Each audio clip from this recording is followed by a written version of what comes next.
बापाच्या उंची एवढे आपले उंची झाले आणि बापाचं चप्पल आपल्याला बसायला लागलं म्हणजे बापा एवढ्या वेदना आपण कधी सहन करू शकत नाही पोरा.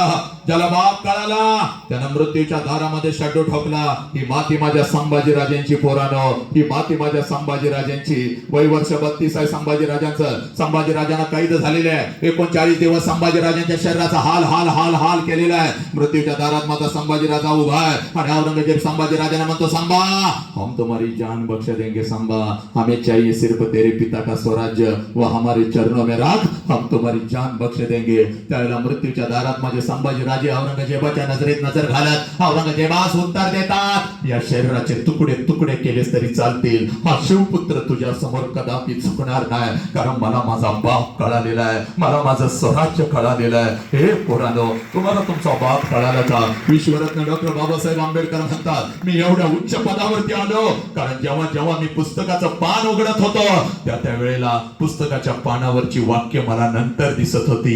पुस्तकाच्या पानावर अगोदर मला माझा बाप रामजी आंबेडकर दिसत होता, जो बाप रात्रंदिवस माझ्यासाठी मेहनत करत होता, जो बाप भीमा तुला शिकायचंय रे भीमा म्हणून माझ्या गळ्यामध्ये पडत होता, तो बाप मला पुस्तकाच्या पानावर दिसत होता. एक पोरानो, तुम्हाला तुमचा बाप कळाला का रे? नाही कळाला म्हणून आज तुझ्या समोर उभा आहे बघ. जास्त वेळ घेत नाही बघ पोरा.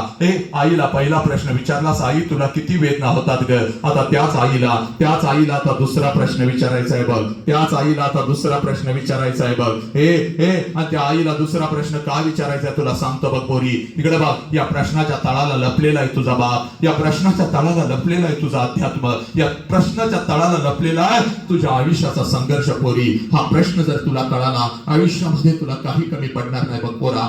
वाघासारखा डरकाळी फोडशील, वाघिणीसारखी तुटून पडशील मग तुझ्या देहावरती. हे बघ, आणि 25 वर्षापूर्वी एका व्यक्तीला, एका माऊलीला ज्या यातना झाल्या त्या यातना तुझ्या काळजामध्ये पेरतो बघ.